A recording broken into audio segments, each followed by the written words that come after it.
kaleidoscope of colors. Talk about a kaleidoscope of colors. That's what's going on right here.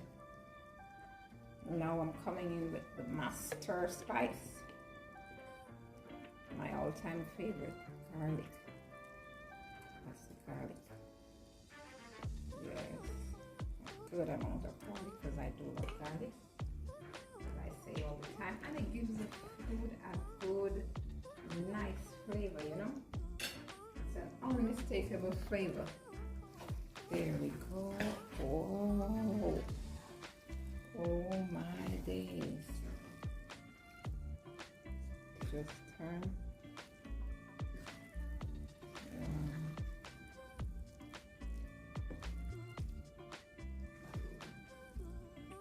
This is awesome.